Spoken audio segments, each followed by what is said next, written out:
시청자 여러분 안녕하십니까? 예, 안녕하십니까? 낭만의사 김성진 원장 모시고 이야기를 나누겠습니다. 예. 원장님 최근에 무슨 천벌 발언도 있었는데 부르터더라고요. 예. 예. 그런데 이 포항의 지진 말입니다. 네. 자, 지금 집이 6천 채가 문제가 있다고 네. 점점 문제 더 늘어나고 있어요. 네. 심지어 홍해 초등학교라고 이 5개 대피소와 실내 구호소로 네. 지진이 났을 때 딴 데보다 훨씬 튼튼하게 지었어. 거기로 대피하게끔 튼튼하게 내진 설계를 한 학교 본관이 지금 완전히 엉망이 돼버려 가지고 철거를 하니 어쩌니 지금 이야기가 나오고 있어요. 네. 자, 그리고 뭐 최근에 3년 된 아파트가 금이 짝짝 같다. 그러게요. 네. 그 사실 뭐 건축을 좀 아는 사람은 저래 금이 간 아파트가 저희 사람이 살 수 있겠느냐, 재산 가치가 나오겠느냐. 안 나오죠. 예.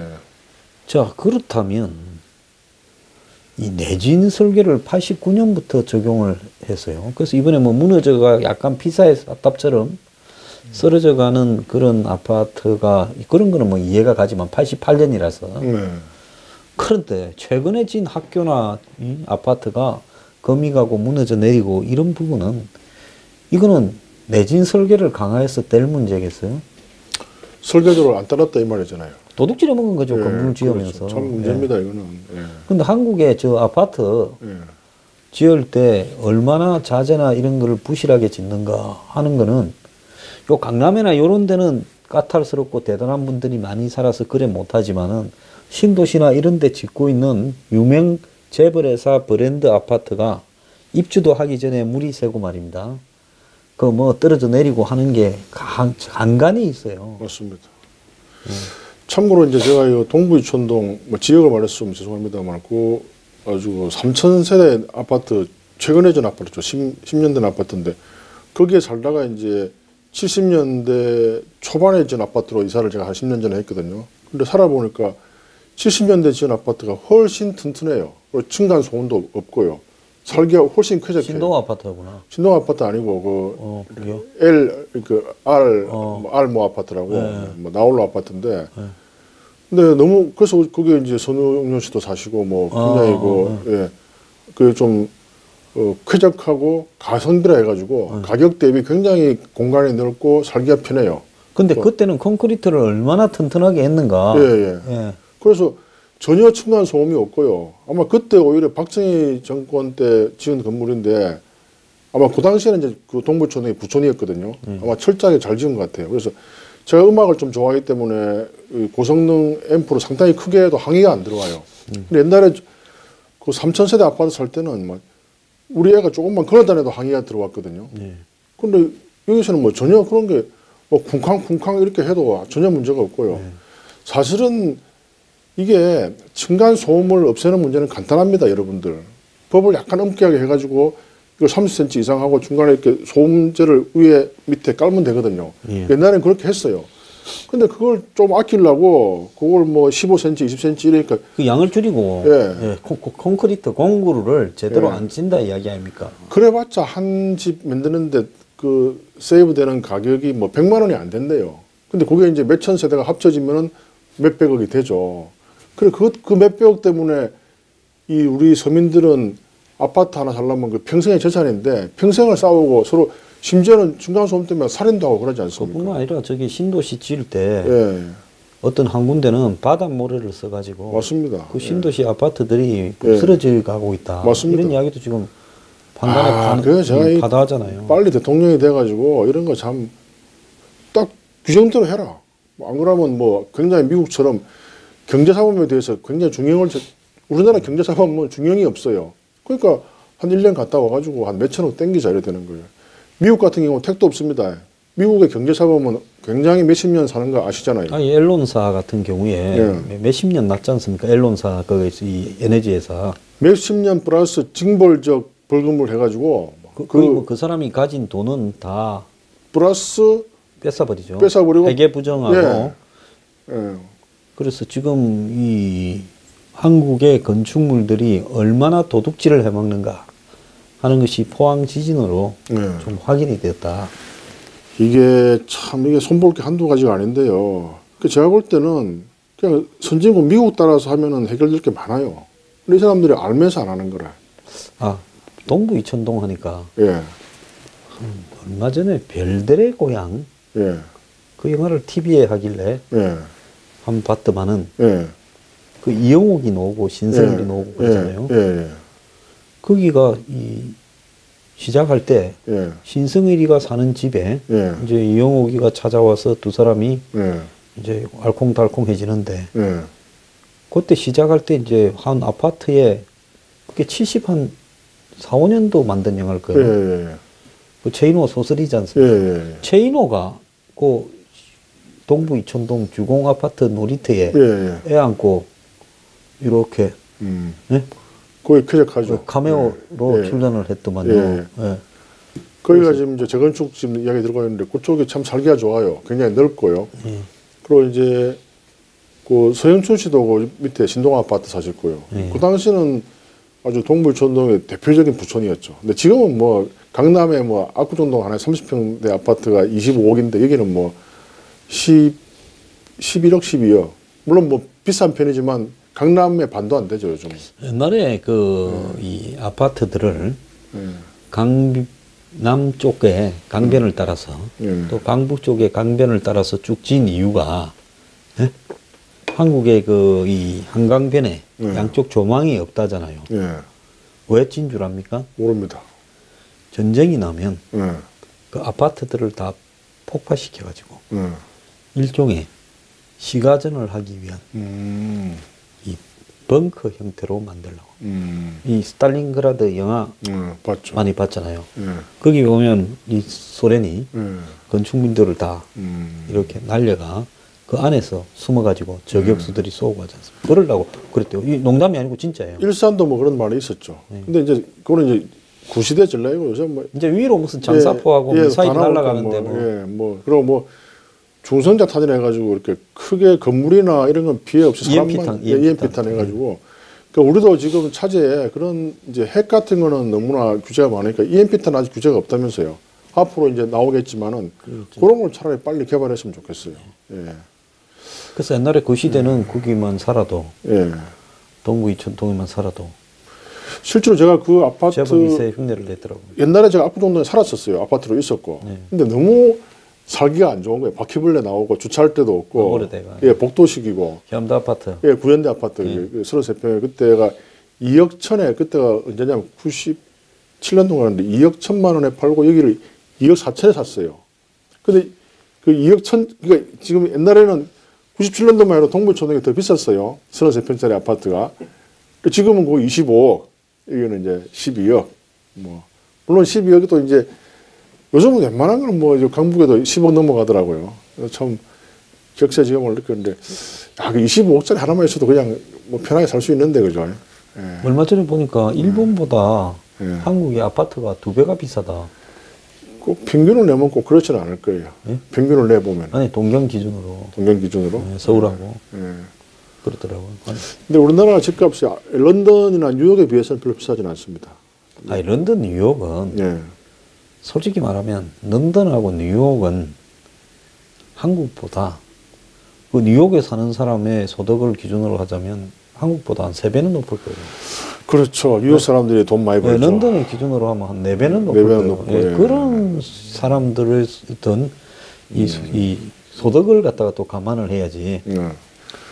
그래 사실 지금 25억이라는 돈이 33평짜리 25억이라면은 우리나라 25억 가진 사람들을 아마 상위 1% 안 될걸요. 왜 그런 집에 살죠? 잽싸게 팔고 그 돈으로.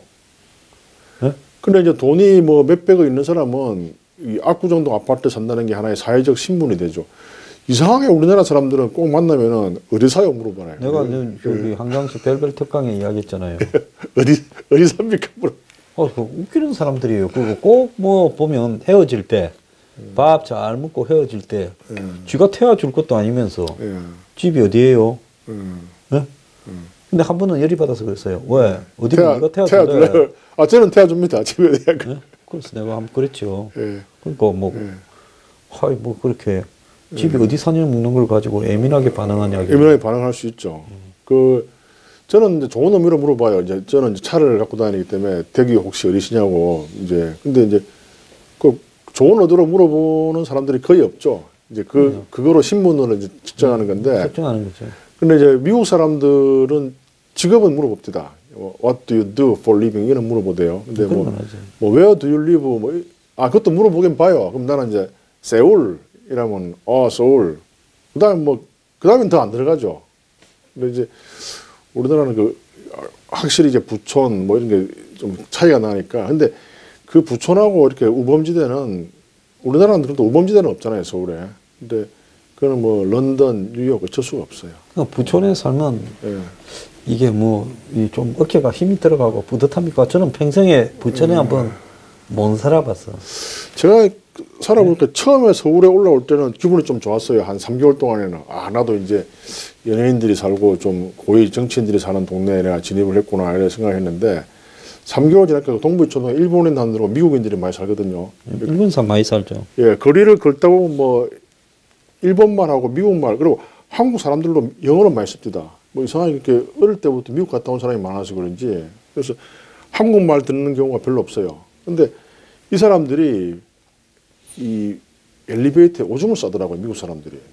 그리고 파티를 하면은 새벽 3시고 4시고 아랑곳하지 않고 막 떠들어요, 노래 부르고. 그 경찰에 제가 신고 여러 번 했다니까요. 제가 사는 동네는 중국말을 많이 쓰던데. 그 사람들 엘리베이터 오줌을 안 싸죠, 그래도. 예? 엘리베이터 오줌을 안 싸죠. 그리고 또 골목에 싸죠. 뭐 새벽에 파티하고 그런 거 없죠, 중국 사람들. 예? 파티하고 그런 거 없죠. 중국 저기들이 하는 음식점에 가서 먹죠. 그러니까 내가 볼 때 미국 사람들이 우리나라 좀 깔봐서 그런 거 아닌가 싶은데 영화 보면은 이 사람들이 그 뉴욕 맨하탄에 그렇게 밀집된 아파트에서도 이렇게 파티를 하더라고요. 옛날에 그 피츠제럴드의 위대한 개츠비 그것도 보면은 파티하고요. 또 최근에 나온 영화에도 그애들은 의뢰이 맨하탄에서 파티를 해요, 밤새도록. 그 항의가 막 들어오대요. 근데 우리나라는 감히 집에서 새벽까지 파티는 안 하죠. 아무리 그 막대 먹은 사람이라도요. 막대 먹은 영자신가 그 드라마에도 그런 파티를 하면 음악이 반드시 필수인데 술, 음악, 여자, 뭐 남자 이런 거 아닙니까? 집에서 해요, 걔들은. 아니 그렇게 집에서 하는데 그러니까 그 술하고 음악하고 기본으로 있어야 되잖아요. 뭐 방마다 또 뭐 자기들 알아서 하는 사람들도 좀 있어야 되고. 그런데 그 한국에서 그걸 파티를 했다가는 곧바로 그냥 근데 걔들은 해요. 그거를 한국에 와서 또 그 짓을 한다고요. 근데 우리나라는 밖에서 뭐 룸사롱 가든지 뭐 단란주점 가든지 밖에서 해결하잖아요. 근데 얘네들은 안에서 해결하는 거예요. 그러니까 이런 서양에는 그런 단란주점이나 룸사롱이 굉장히 이 재벌들의 전유물이래요. 그건 이제 프라이빗 클럽이라고 해가지고 이제 거기를 가게 되려면 그야말로 이제 뭡니까? 고급 매춘을 할 수 있는 수준에 이르러야 해. 그러니까 월가에 거품이 꺼지기 전에 흡원날 그거하고 마약하고 했다는 거 아닙니까? 근데 우리나라처럼 이렇게 대중적으로 뭐 단란주점이나 뭐 룸사롱 있는 나라가 거의 우리나라밖에 없대요. 이 정도 수준의 단란주점이나 룸사롱 가려면은 뭐 사우디의 쿠웨이트 뭐 왕족이나 뭐 스티브 잡스나 뭐 빌 게이츠 정도의 부가 있어야 이렇게 갈 수 있다고 뭐 물론 뭐 사람들이 가는지 안 가는지는 잘 모르겠습니다만은 사실은 뭐 요즘 미국 정가에서 이렇게 섹스 스캔들이 많이 나오잖아요. 그 사람들은 굉장히 그런 걸 즐기는가 봐요. 근데 이제 그게 가진 자들만의 전유물인데 우리나라는 거의 보편적으로 즐기는 뭐 그런. 유럽에 가도 무슨 캬바레라는 이런 개념 비슷한 게 있고요. 일본에 이제 긴자 가면 이제 이 뭡니까 이렇게 이제 바가 있잖아요. 그런 데는 다 오픈대가 있고 여자들이 오픈된 데서 이 좌석 저 좌석 다니면서 이제 말 상대해주는 정도지. 한국처럼 칸막이가 되어가지고 여성들이 이 출근용 옷을 입고 얼굴까지도 선보이면서 이렇게 초이스를 해가지고 이런 식의 술을 마시는 나라는 그리고 이제 매춘으로도 연결되고 거의 유일무이하죠. 이제 중국이나 다른 나라가 이제 우리나라 걸 배워가지고 하는 거고요. 그래서 외국 사람들이 여기 와서 우리나라 와서 환장한대요. 너무 좋다고. 자기 나라는 그런 게 없고 자기 나라에서 그 정도 즐기려면은 이런 뭐 웬만한 수익 가지고는 택도 없다 하더라고요. 그래서 뭐 저야 뭐 별로 술도 안 즐기고 이제 뭐 클래식 음악과 책만 좋아하기 때문에 뭐 별로 그걸 즐기지 않지만은 그걸 왜 강조를 맨날 하십니까? 예?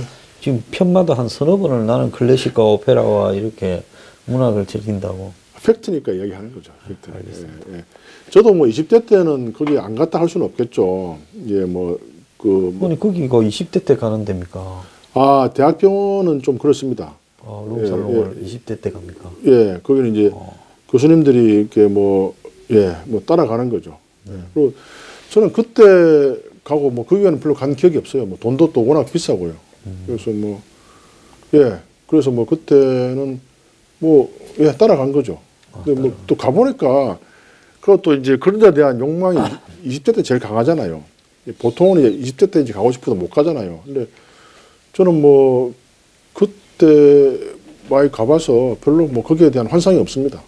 그래서 뭐 그다음부터 이제 그런 데 가는 것보다는 책 보고 클래식 음악에서 듣는 그 기쁨이 훨씬 크더라고요.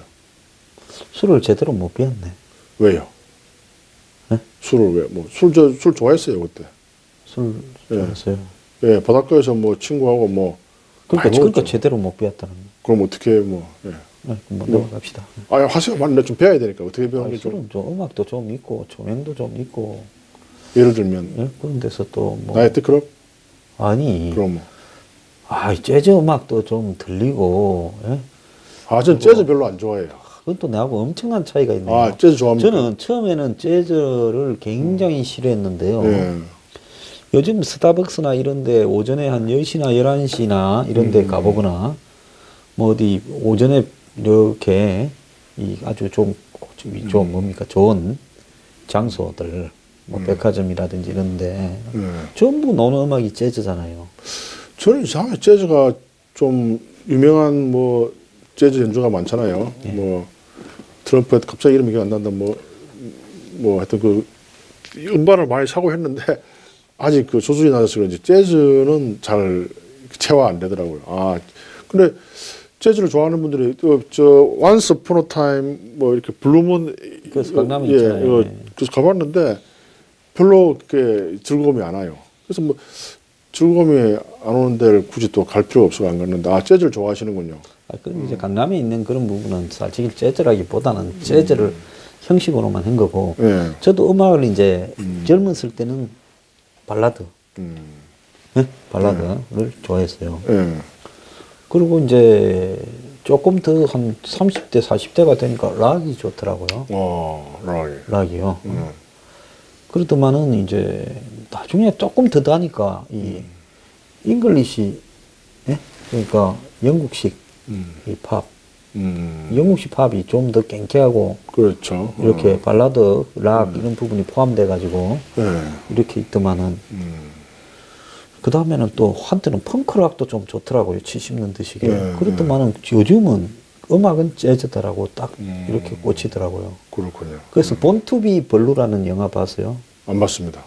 그 에이단 호크가 나오는데 유명한 옛날에 이 색스폰 연주자로 그 본투비 블루 그 영화를 꼭 한번 보기 바랍니다. 네, 본투비 블루. 네.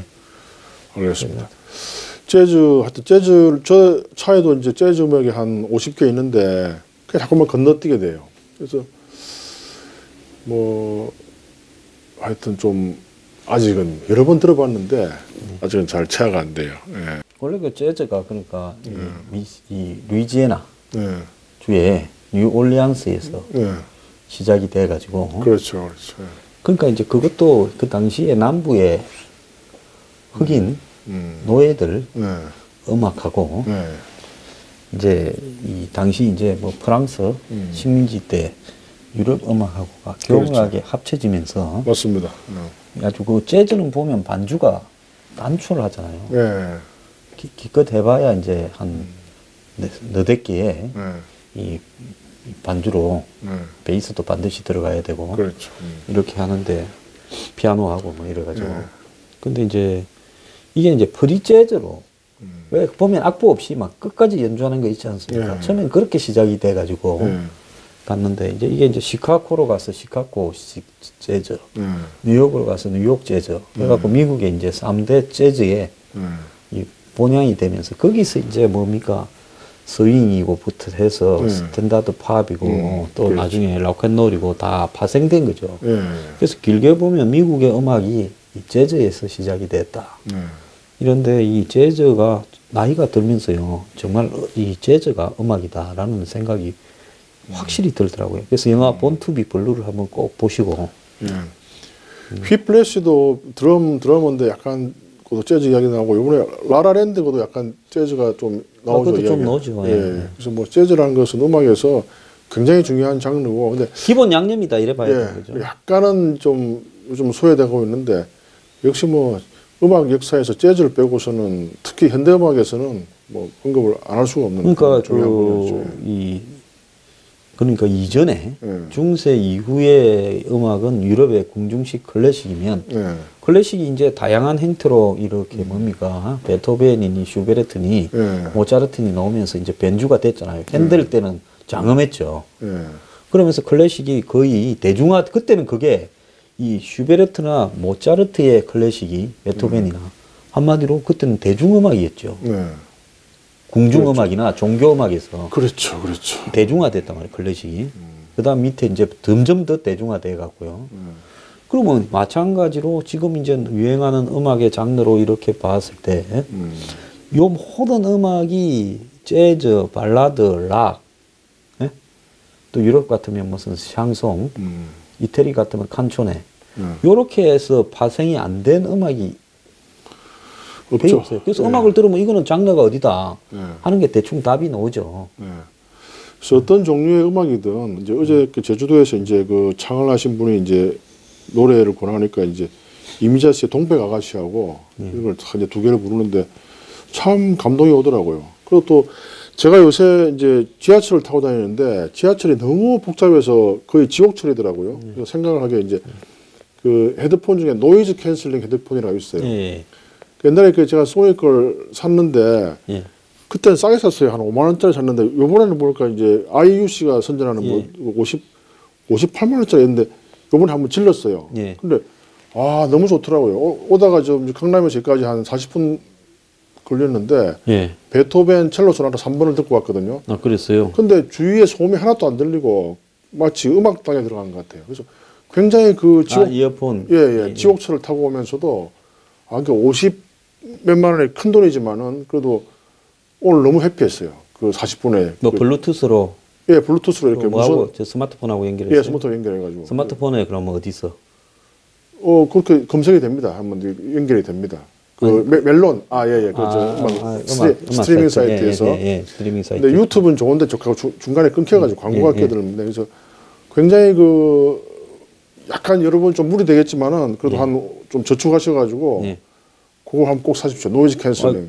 특히 지하철 타시는 분들은 굉장히 좋아요. 그래서 오늘 아침에 제가 새벽 5시에 일어나가 이제 목욕탕에 갔는데 너무 피곤해가지고 이제 그 노이즈 캔슬링 헤드폰으로 그 리버 강로 이루마 씨의 그 이제 강에 흐르는 리듬 뭐 리버 블루스 뭐 이렇게 그걸 오케스트라 버전이 있거든요 유튜브에. 네.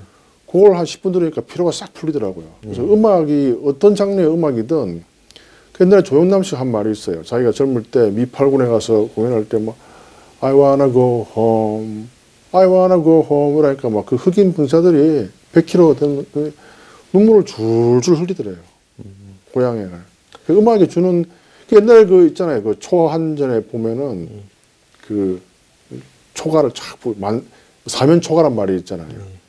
초나라의 노래를 하니까 이게 초나라 군사들이 눈물을 쭉쭉 흘리는. 그 이루마를 좋아하면 그 저기 유키 구라모토가 더 낫지 않습니까? 저는 개인적으로 이루마를 더 좋아합니다. 그 둘 다 사실 그 크로스오버라고 네, 크로스오버인데 부분이잖아요. 저는 개인적으로 일본 영화나 일본 음악을 안 좋아해요. 왠지 가벼워요, 애들이. 아, 그것도 또 나하고 좀 차이가 있네. 예. 감성에서요. 예. 일본의 그 음악이요. 또 일본의 그 영화가 한국 영화의 감성을 능가합니다. 어떤 부분에서 그런가 하면요. 한국 영화 중에서 그런 감성에 다가가서 했던 영화는 제가 볼 때 한 2개밖에 못 봤어요. 봄날은 간다하고, 그 다음에 이 뭡니까? 8월의 크리스마스. 둘 다 제가 좋아하는 영화인데. 그 두 영화가 굉장히 드라이한 일본 영화의 감성에 다가갔고요. 그래서 일본 영화가 보면 뭐 크게 스케일 있는 액션 영화도 오히려 한국보다도 더 못하고 좀 뭐 잔인한 영화도 있고 뭡니까 핑크 영화도 있고 그렇지만은 일본의 감성적인 영화를 한국 영화가 사실은 따라가지 못하고 한국 영화는 요즘 거의 다 조폭 양아치들만 나오잖아요. 범죄도시. 아니 한국 영화 중에 거의 무슨 외국 사람이 한국 영화를 보면 한국에는 온통 그냥 폭력. 폭력, 조폭, 양아치 그리고 경찰밖에 없나? 예. 예? 그렇게 안 보겠어요? 예. 아까 범죄 도시는 본만합니다. 그래도. 아까 그 색소폰 연주자가 그 케니지. 케니지. 예. 케니지, 예. 케니지는 뭐 이지 리스닝 예. 괜찮죠. 예. 그래서 마일스 데이비스. 예. 예, 마일스 그러니까 마일스 데이비스가 그 재즈에 그 마일스라고 제목의 영화도 또 있습니다. 예, 있습니다. 예. 그래서 거의 뭐 보스지요. 1990년대 초반에. 좀 적어놔야 되겠네. 예? 마일스 데이비스, 아까 뭐라 그랬습니까? 뭐 명문지 없어요? 예. 왜 본투비 블루. 본투비 블루. 나중에 끝나고 적어드릴게요. 좀 적어주세요. 예.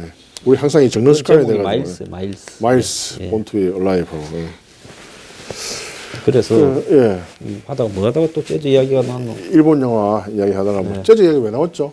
뉴올리언스 왜 나왔어요? 그 저도 지금 요즘 기억이 가물가물해요. 예, 뭐 그게 좋습니다. 말이 제 입을 떠나고 난 뒤에는 이 출구가 입구가 어딘지를. 근데 우리 좀 지진 이야기 하고 있지 않았어요? 갑자기 그 지진 이야기가 왜 짜들어 왔습니까 도대체 이게? 지진하다가 예. 건물이 그래. 부실하다, 도둑질해 먹는다. 예. 그것도 갑자기 재즈로 왜 갔어요? 아 근데 지진 이야기 나서니까 이야기인데 지진의 원인 중에 하나가 예. 지열 발전이다. 예. 이렇게 이야기를 해요. 예. 지열 발전이 땅 밑에 한 4km를 파가 그렇더라고요. 물을 갖다가 이렇게 쌓아서 예. 이 화강암 바위가 예. 구들장처럼 땅 밑에 4km니까 낡아져 예. 있으면 예. 그걸 파쇄해서 거기서 올라오는 연기를 이제 수증기를 갖고 터빈을 돌리는 거거든요. 예. 옛날 또 미국에서 또 그걸 하자고 또 양놈이 예. 미국 분이 저를 몇 사람 또 찾아와가 예. 제가 참 또 그 한국에 구멍 파러 다닌다고 또 그래도 그때 연구를 해보니까 한국에서 지열 발전이 되는 지역은 그쪽에 이번에 포항. 포항부터 해운대까지 예. 그러니까 형산당 지구대라고도 하고 양산 단청 일간 단청이라고도 하는 그래서 해운대에 온천이 있는 거예요.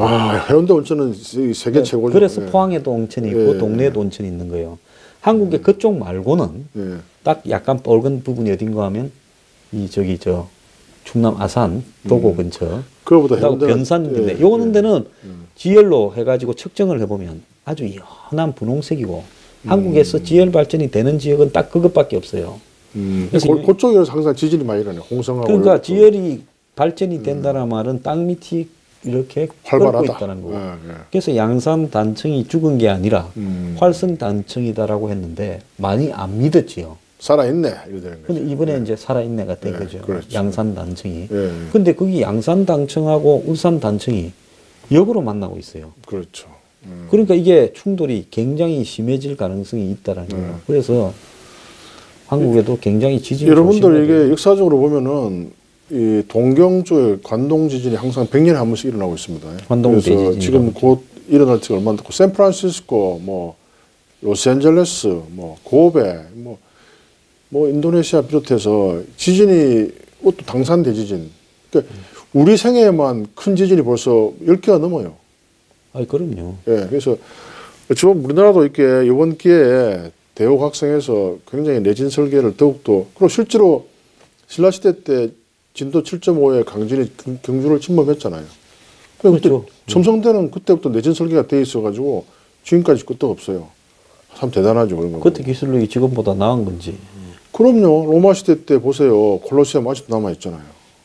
뭐 우리는 지금 아파트 지금 30년 만에 재건축하는데 그리고 로마 시대 때 콘크리트가 요즘 콘크리트보다 더 튼튼하대요. 그리고 콘크리트라는 게 원래 한 100년은 돼야 이게 제일 강도가 세다 이라도만. 저기 지금 예. 덴마크의 유틀란트 반도에 가면 예. 독일 군들이 당시 예. 이 영국 연합군이 상륙할까봐 요새 만들었죠. 그 요새를 만들었는데 그렇죠. 거기 가보면 그대로 있어요. 그거 뭐 이걸 왜 없애버리지 않냐고 하니까 그건 뭐. 없앨 방법이 없다. 그게 지금 이제 한 100년 가까이 되잖아요. 그때 1920년대, 저 한 30년대 저였겠네요. 40년도에. 그러면 지금 거의 한 80몇 년대. 그때가 제일 단단해가지고 깰 수가 없어요. 뭐, 물론 깰려면 깨겠지만 그 가성비가 안 맞는 거예요, 그게. 예. 그래서 뭐. 그래서 그 해변에 또 지뢰를 네. 수백만 개를 뿌려놨다는 그 영화 하나 있었다. 그 랜드 오브 마인이라고. 랜드 오브 마인. 예. 아, 그 영화 처음부터 끝까지 굉장히 단 1초도 이렇게 여유를 주지 않고 사람을 몰아붙여요. 봤어요? 그거 아직 못 봤는데 오늘 몇 개 적어서 가서 봐야 되겠어요. 프라임 그 무비팩에 그냥 볼 수 있습니다. 이거 꼭 적어놔야 돼. 이게 안 적으면 랜드 오브 마인. 랜드 오브 마인, 본투 그러니까 비 블루 뭐. 예. 독일이 이렇게 패망을 하니까 독일이 이 한마디로 가해자고 이 덴마크는 피해자다. 근데 또 덴마크하고 독일하고 전쟁하는 영화도 또 하나 있어요. 그거 보면 덴마크에서 한 6명 전사했어요. 그렇죠. 딱 쳐들어서 유틀란트 반대로 오자마자 처음에 한번 다다닥 붙고 그 다음 마을에서 다다닥 붙었는데 이미 코펜하겐에서는 항복을 해버린 거예요. 저도 그 영화 제목이 기억이 안 나서 저도 본 기억이 납니다. 그래서 그 덴마크 군인들이 총을 막 쏘고 있는데 독일 군인들이 야 너가 항복했으니까 빨리 총 내라. 그래서 조금 전까지 죽이라고 총을 쏘다가 총 내고 포로가 되는 장면이. 그런데 그 영화의 랜드 오브 마인에 보면 덴마크 군인들이 자기 그 유틀란트 반도의 해변에 독일이 쫙 뿌려놓은 지뢰를 이 애들을 한 100명 잡아와가 구역을 딱 할당을 해갖고 하루에 몇 천 개씩 제거를 하라고 하는 거예요. 그 제거하는 과정에 다 제거해야 집에 간다는데 또 다 했더만 또 더 하라 그래요. 그래서 그 죽어가는 과정을 보여주는 그런 영화입니다. 맞습니다. 이게 참 제가 참 의사라는 직업을 택하길 잘한 게 가만히 생각을 해보니까 전 인류 역사상 그래도 지금이 사람이 작게 죽는 거예요. 옛날에 원시 시대 때는 이 30대의 성인의 40%가 결투로 죽었대요. 그리고 불과 100년 전만 해도 수시로 결투했습니다. 아, 그렇죠. 미국에 그래서 재무장관하고 대통령하고 서로 결투해가지고 아마 우리도 지금 버라고 하는 사람들 우리도 만약에 100년 전에 태어났으면 아마 이 천수를 못 누릴 가능성이 많아요. 우리 또 제가 억수로 빨리 죽었을 겁니다. 왜냐하면 성질이 급해서 붙자. 제가 이제 고등학교 때 친구가 하나 있는데 고등학교 다닐 때 이제 한번 내 이름도 기억나요. 지금 이제 큰 의대 학장까지 한 분인데 내가 친구인데 그 친구가 갑자기 내보고 결투를 하재요. 그래서 나는 야 어떻게 지성이 이렇게 결투를 하냐 말로 하자니까 아니야. 이 불과 100년 전에도 결투를 한 거야. 그래서 제가 가서 찾아봤어요. 정말 결투를 했더만요. 그걸 또 찾아봐야 합니까? 뭐 저는 좀 이래 아니 왜냐하면 저는 항상 평화주의자이기 때문에 사람이 이렇게 결투로 승부를 낸다는 거를 용납을 못 선천적으로 그래서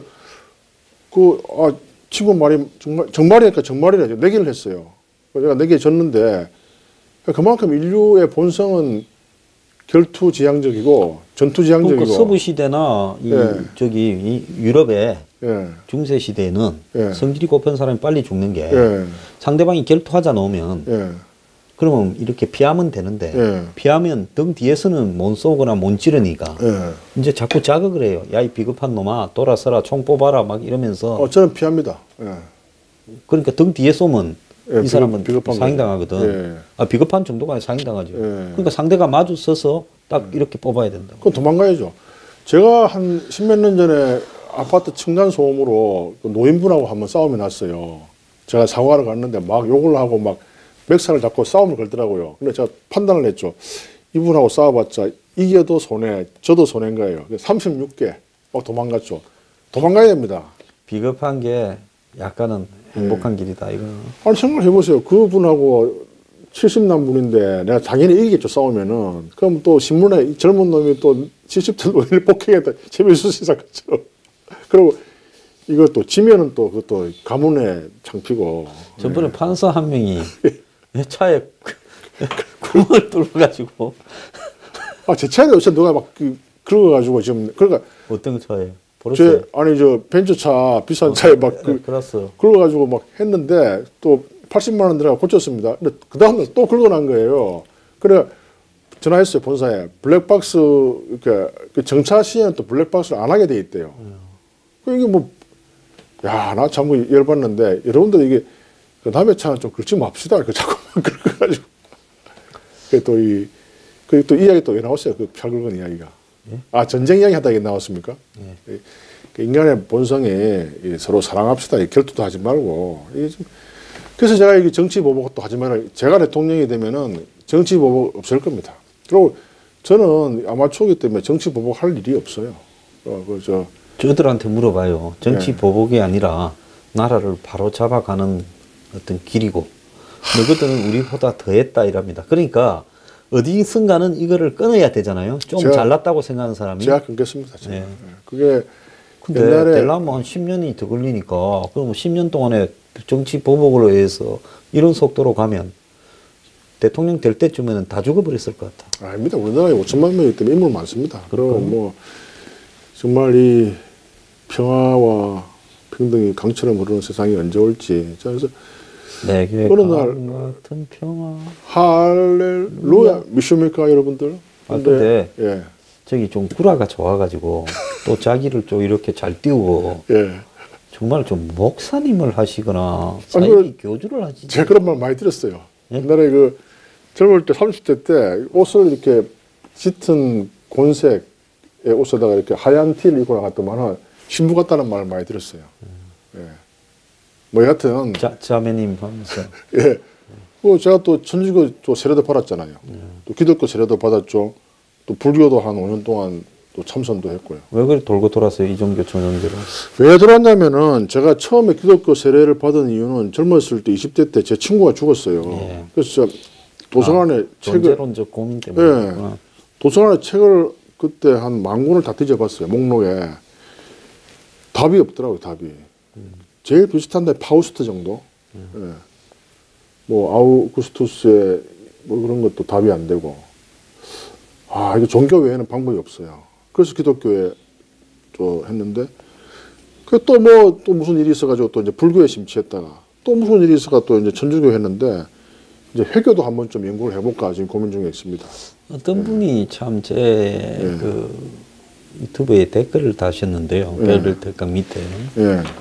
인생 65세 넘으면 끝이다. 아닌데요? 그러면서 사실 그 뒤부터는 빌빌 아프면서 가거나 살아도 산 게 아닌 걸 가다가 대부분은 뭐 70에서 80 사이에 죽고 또 살아남은 사람도 80 이상 돼야 죽는다.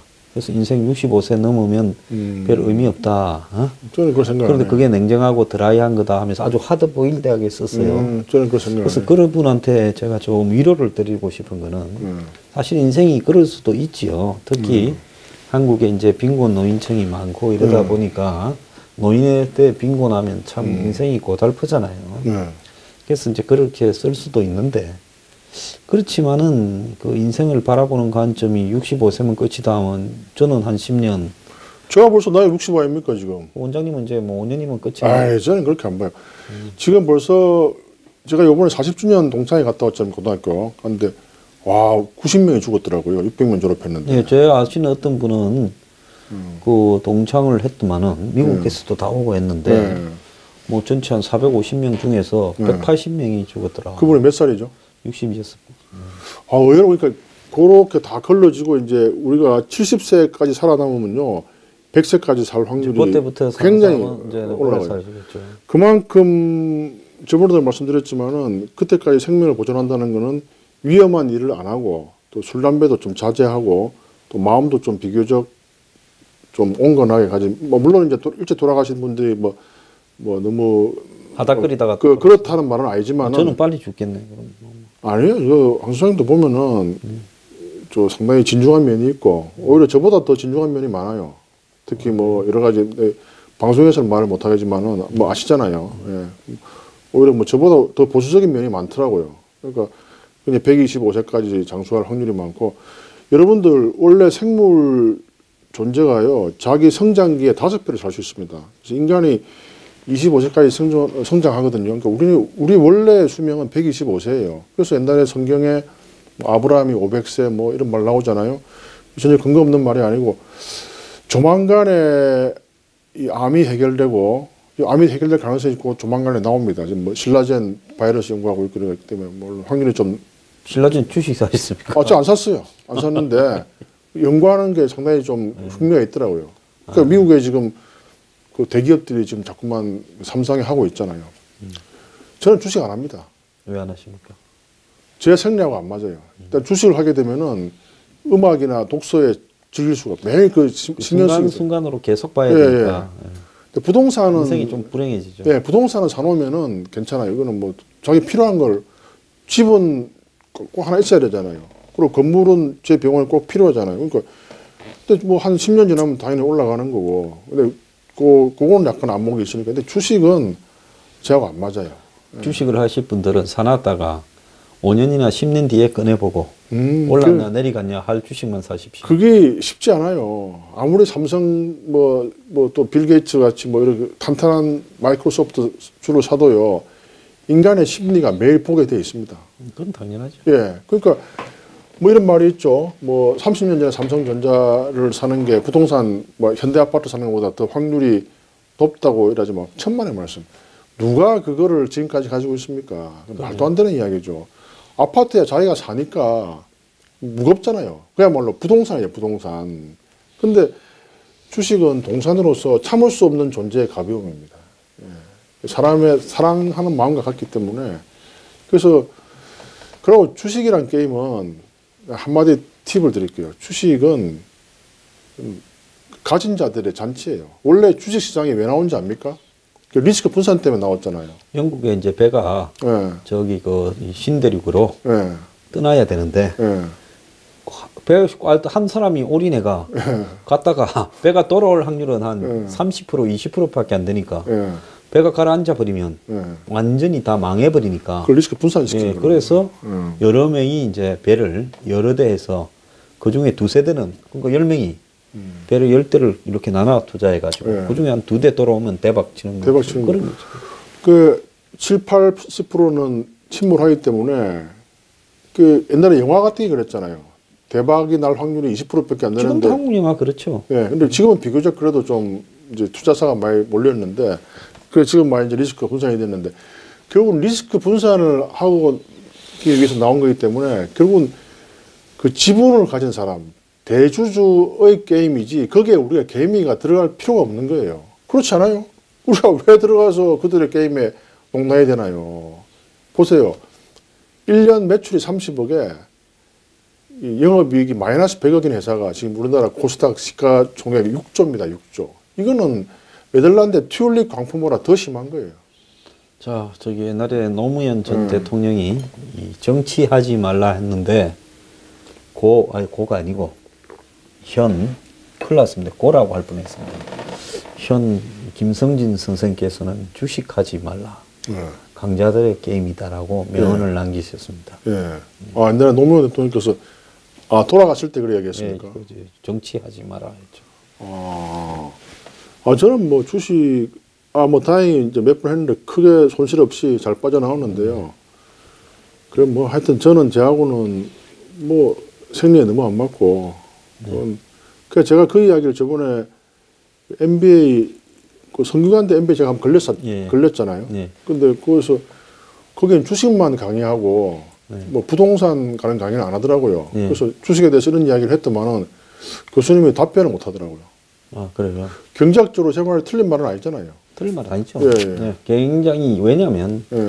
모든 게임은, 그것도 주식도 게임 이론인데, 정보가 동등한 과정에서 게임을 해야 되는데, 정보가 동등하지 못한 데서 게임을 하게 되면, 그거는 정보 약자가 질 수밖에 없는 게임이죠. 그래서 제가 돈이 좀 있어가지고 뭐 M&A를 하거나 주식을 상장하면은 돈 벌 것 같아요. 안철수 씨도 그래야 1,000억 버는 거 아니에요? 뭐 많은 회사들이 그렇죠. 주식을 여러분들 상장하는 순간 그 사람들은 최소한 1,000억 이상 부자가 되는 겁니다. 결국은 가진 자의 게임이죠. 이게 자본주의의 꽃이라고 표현하는데 제가 볼 땐 자본주의의 꽃이라기보다는 정말 위너 테이크스 올. 제가 옛날에 벤처를 예. 만들어서 예. 하다가 뭐 정치적으로 그러고 해서 그만뒀는데요. 그때 저는 했어도 잘 안 될 거라 봐요. 왜냐하면 이거는 후암무치를 해야 상장 때까지 가서 자기 지분을 가지고 있을 수 있지. 후암무치하지 않으면 아이디어만을 가지거나 기술만을 가진 사람이 자기 지분을 유지할 수 없어요. 그렇기 때문에 정말로 좀 착한 사람이 아무리 좋은 아이디어나 좋은 테크닉을 가지고 그걸 가지고 하더라도 가는 과정에서 다 뜯겨. 그러니까. 상장되기까지 자본을 유치하고 투자를 유치하는 거죠. 근데 지독한 사람만이 그렇죠. 살아남는 거예요. 그런 측면에서 봤을 때는 안철수 대표가 정치에서 의외로 오래 버틸 가능성도 있다 이래 봅니다. 그렇죠. 그래서 이제 거대한 전환이라는 책이 있습니다. 그게 이제 자본주의에 대한 비판도 하면서 공산주의에 대한 비판도 하는 책인데 아마 지금 이 정부가 이제 거대한 전환이라는 플란이 플란이 그걸 하는데 아까 이야기 드렸지만은 그 이 부분은 좀 약간 주목할 바가 있는 게 1차 대전과 2차 대전 그 중간에 이걸 다 예측을 한 거예요. 모든 전쟁과 증시의 폭락이 어떤 아까 말한 그런 극악한 탐욕, 자본에 대한 탐욕에서 뿌렸던 그걸 정확히 예측했는데 제가 볼 때 이것도 한계가 있는 이론이에요. 근데 이제 그거를 아우를 수 있는 제4의 이론을 제가 지금 포럼을 통해서 연구하고 있습니다. 기대하십시오. 그래서 네, 기대하겠습니다.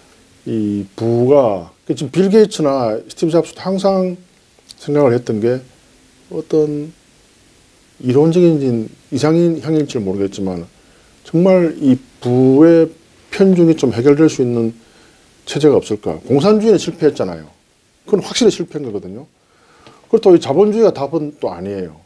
그것도 중간에 플란이 이것도 아니에요. 그래서 역시 대안은 아마 저밖에 없지 않을까.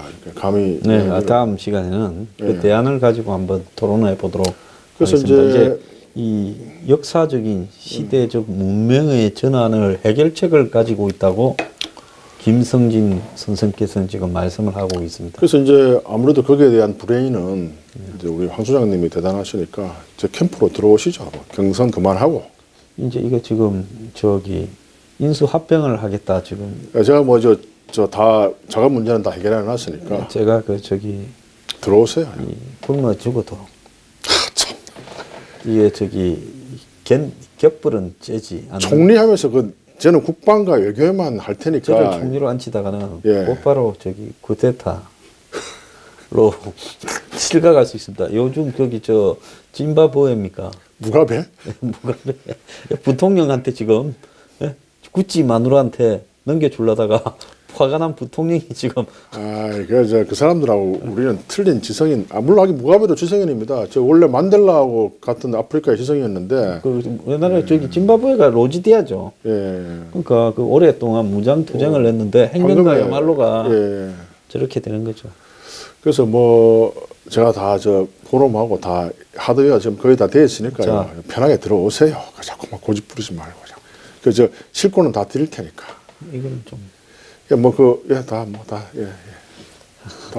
자, 김 원장님을 내주부터 좀 정신을 좀 차리시도록 좀 토론을 열심히 하도록 하겠습니다. 원장님, 오늘 감사합니다. 좀 할 말이 되는데 왜 빨리 또 끝내려고 그래요? 하십시오. 마지막 유세를 하십시오.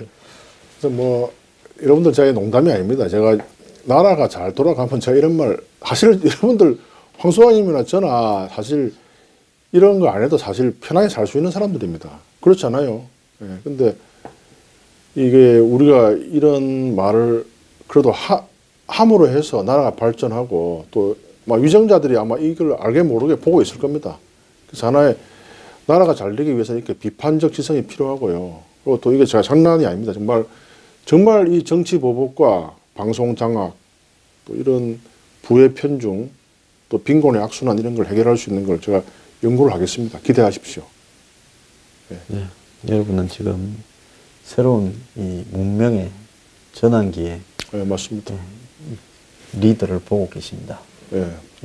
캠프에 들어오시라니까 자꾸만 고집 부리시면. 나중에 계약서를 씁니다. 자, 감사합니다. 감사합니다.